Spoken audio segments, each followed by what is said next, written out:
హన్మకొండ జిల్లా పరకాలలో ప్రజాపాలన ప్రజా విజయోత్సవ ర్యాలీ నిర్వహించారు. ఈ ర్యాలీలో ఎమ్మెల్యే రేవుల ప్రకాష్ రెడ్డి పాల్గొని అంబేద్కర్ విగ్రహానికి పూలమాల వేసి నివాళులర్పించారు. అప్పుల ఊబిలో ఉన్న తెలంగాణ రాష్ట్రాన్ని ముందుకు నడిపిస్తూ ఇచ్చిన హామీలను నెరవేరుస్తూ ప్రజాపాలన కార్యక్రమం జరుగుతుందని ఎమ్మెల్యే అన్నారు.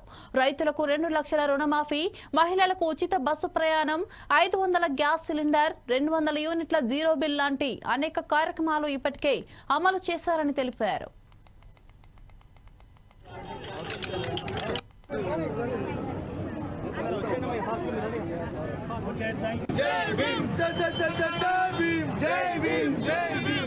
చైర్మన్ గారు కిందికి దిగండి కొద్దిగా.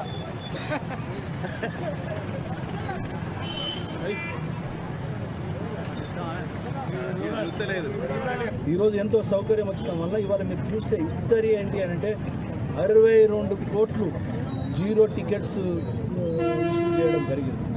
2600 కోట్లు ఇవాళ ఆర్టీసీకి ఈ జీరో బిల్స్ మీద అమౌంట్ చెల్లిస్తే వాళ్ళ ఆర్టీసీ బాగుపడమే కాకుండా వాళ్ళ ఈవెన్ టెంపుల్లలో కూడా ఆదాయం పెరిగింది. అంటే అదేవిధంగా మహిళల్లో కూడా ఒక అవగాహన పెరుగుతున్నారు, ఒక ఆలోచన పెరుగుతుంది.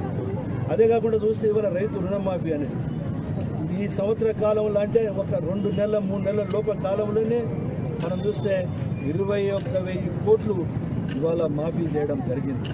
2 లక్షల లోపల ఉన్న వాళ్ళ యొక్క ప్రతి ఒక్కరు రుణమాఫీ చేయడం జరిగింది.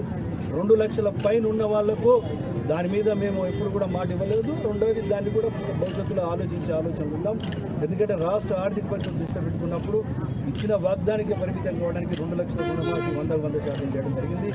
ఎక్కడన్నా 1 or 2% రాలేదు అని అంటే వాళ్ళకు టెక్నికల్ ఇష్యూ ఉన్నట్టు అది కూడా చూస్తుంది. ఇది ఒక పెద్ద అచీవ్మెంట్. ఇది మొత్తం దేశంలోనే ఏ రాష్ట్రంలో కూడా ఎట్ ఏ టైము 21 లక్షలు ఇచ్చిన పాపన పోలేదు. ఈవెన్ కేంద్ర ప్రభుత్వం కూడా ఈ స్థాయిలో చేసిందని చెప్పి నేను అనుకున్నాను. ఎందుకంటే అప్పుడు కూడా మన్మోహన్ సింగ్ గారు ఉన్నప్పుడు కూడా జరిగిన విషయాలు కూడా మనం తెలుసు.